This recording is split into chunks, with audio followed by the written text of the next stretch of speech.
Hello and welcome to Comic Island. My name is Arden and this is my check-in for Mr. Miracle.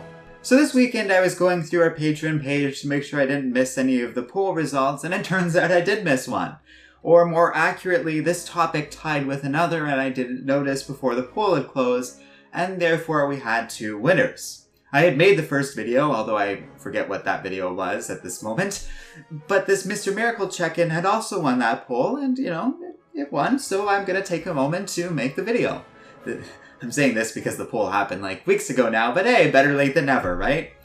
So I went ahead and have caught up on the Mr. Miracle series. I did cover the first issue, and you can check out my recap and review in the video description below. But we're 7 issues past that, with 8 issues in total out, and I thought I'd give my review of the more recent comics and what's been going on with this series.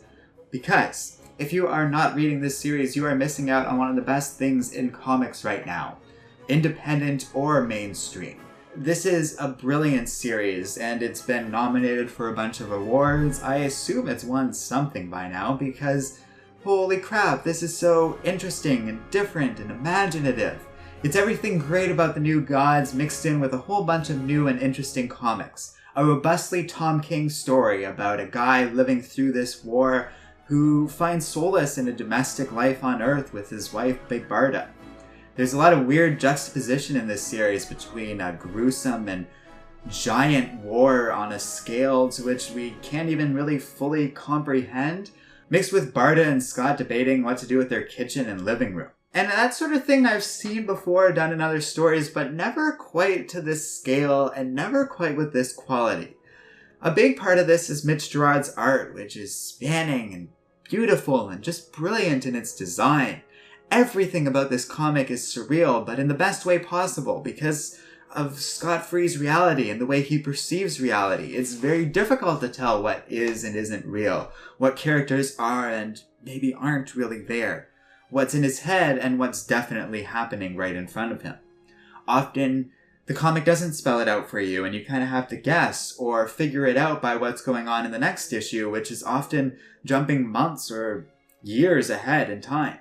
So instead you have to sort of pick things up through context clues and other little hints and ambiguous dialogue. On the whole, it's a very thoughtful and interesting comic that lives up to the best of the best in terms of New Gods content, or even just some of the more mind-bending DC comics out there.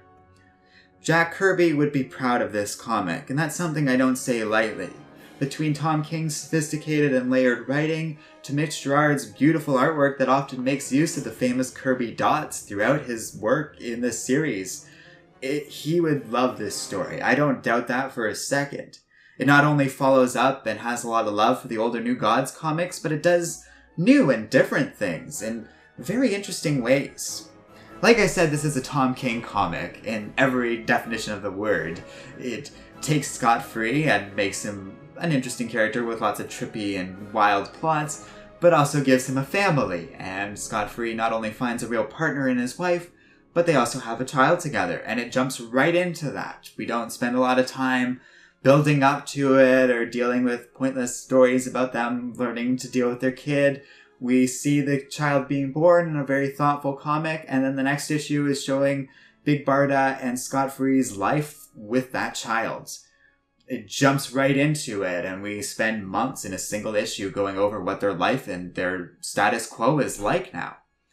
So we don't pull back in a lot of ways, and this comic moves at a mile a minute. Even though it's only 8 issues long, it covers a lot of ground in that time, and does so with a lot of sophistication and aplomb. And meanwhile, it does all of this without showing Darkseid once. He's this constant, ever-hanging presence, but the comic's smart enough to take its time, to focus instead on characters like Granny Goodness, Orion, and even lesser-known New Gods characters who each have their moment in the spotlight. Orion in particular is very interesting and very different from the man who I last saw hanging out with Wonder Woman during the era of the New 52. Highfather is gone, and he's basically taken his father's place, or his adoptive father's place, but there's something very off about him. On the other hand, he's not gone full villain either. You can tell there's still a lot of the old Orion in there, and it's difficult to tell what's in Scott's head and what's actually there, because Orion's definitely up to some sinister things, and He's not necessarily well. But he's also at war. Is it just that war has changed him, or is there more going on here? It's heavily implied the anti-life equation's within Mr. Miracle itself, but it's also potentially within Orion as well. And that's a very interesting premise and gets into the crux of this story. The new gods have gone to war with Apocalypse because Darkseid has the anti-life equation according to Highfather before his death. But we've seen that song and dance a million times before. It's something this comic does well, not only dealing with the epic scale of this war going on between the new gods, and juxtaposing it with hilariously mundane stuff going on in Earth in comparison, but it also gets into the life of the new gods and how endless it must be, I guess. I'm trying to come up with the right words for it because there's something to it. It's this endless cycle of just war and violence, and you get a sense that they just have been living this life for eternity doing these same things over and over again, and it weighs on them. You get a good sense of this through Big Barda and Scott Free, who grew up on Apocalypse and did not have good lives. That should be obvious, but this comic really does a good job at showing how traumatizing that experience would be. It's one thing to have Apocalypse as an idea, it's another thing to show it in action and how transformative this was to these two characters that headline this story. It's brutal, and everything about Mr. Miracle is meant to be disturbing and to feel off. You're supposed to feel unsettled and not sure where this story is going because something's up. Something's going on here, and it's unsettling. You don't know what it is. There's this tension that's constantly building throughout these comics, and I love it. It's just so well done. It's a really, really good comic, and I'm getting excited about it because it's worth getting excited about. It's so well put together that it merits this excitement. But, okay, I heard myself there, thank you very much. Third video in the day, what can you say? So that's pretty much the series in a nutshell. It's polished and well done, but full of this sincere and wonderful storytelling and artwork. The coloring is really something else too, and makes everything feel so vivid and raw. And it even does some really clever stuff with the character work as a whole. These aren't just larger-than-life characters, they're all human, for lack of a better word. It's a funny thing to say because none of them are actually human, but they all have very humanistic qualities. They're all individuals who aren't easily defined by war. Granny Goodness is a good example of that. Normally she's just kind of a cackling villain, but we really get a sense of her character and what's going on between her, Mr. Miracle, and Big Barda. Barda in particular is a very interesting figure, not only a stoic and loving partner to Scott, who she's constantly trying to help get him through stuff, but it's very apparent that she has a lot of her own insecurities and shortcomings. Especially when they were interacting with Granny Goodness. It came right out of Big Barda, and she kept complaining that she's like, I'm too tall.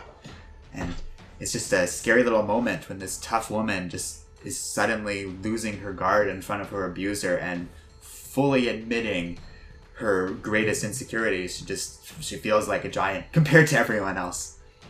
And then there's other little details. So when Big Barda is giving birth, all the Furies come to visit her. And they even help Scott basically save the baby's life when it's being born. Like, this woman gives Scott the knife that he uses to save his own child. And she's like, well, when we meet each other in battle, I'll use this knife to kill you. Like, we're not enemies. And they're all there to celebrate this child being born. And they're all happy when the child's born. And then that woman takes the knife back and says, all right, well, we'll see you in battle. That's their life. They're colleagues on the opposite sides of the war, but they still have a great deal of respect to each other. And that little moment really says everything that I need to say about why I love this comic. It's so good and so fun. I really am just on board for however long it lasts. And it's not going to last forever. I doubt this is like one of DC's top sellers, although I have heard good things from various comic book stores and people who sell these comics. So hopefully it'll last for a while. I know the latest issue got delayed by a whole month. That could mean a lot of things. I'm hoping it's just because this is such a heavy load in terms of artwork and what it asks of Mitch Gerads that he just needed a little bit more time. This isn't the kind of series that should run forever anyways. I get the sense from reading it that it has an ending in mind and it's aiming for a more limited run.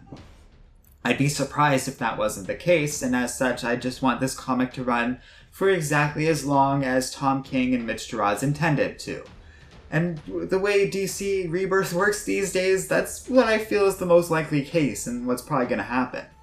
So, if you aren't reading Mr. Miracle, there are 8 issues out there in the world, and I highly recommend you track them down for yourself. It's one of the best things out there, like I said, and I am not exaggerating when I say that.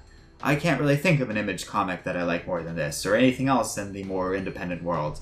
So I'm being quite serious when I say this is one of my favorite things currently running within the world of comic books. And yeah, let me know what you guys think of that in the comments section below. I haven't heard a lot of people disagree though. Like, most of you guys that I've talked to about this series seem to love it as much as I do, so I don't expect a lot of pushback on that regard. But I'm very curious if anyone does disagree and doesn't like it. If you don't, please share your reasons in the comments section below because I'm curious about it. The one bit of criticism, and maybe I can see where some people who don't like this series might be coming from, although I haven't really encountered anyone like that, is there's one issue I didn't quite like as much as the others, and it's the comic where basically Scott and Big Barda are on Earth and just spending time together before Mr. Miracle has to go and face some execution that Orion wants to hold for him. It's an interesting comic and a great job at building these two characters and their relationship together up, but it did lose me about halfway through when it started getting really sanctimonious and babbling on about the differences between life and death and all this philosophical stuff. Like, I like that stuff, but this was pedestrian nonsense that was really dragging me out. The comic's at its best when it leaves things ambiguous and doesn't rely on dialogue as much as visuals and visual storytelling, which by and large Mr. Miracle does really well. So that's my attempt to at least reach some of the critics halfway, but even then, it's one comic and by and large doesn't represent the whole series. I have trouble reconciling with the thought process as someone who doesn't like this series as a whole because it's just so good and interesting and thoughtful. How could you not like something like that? I don't know.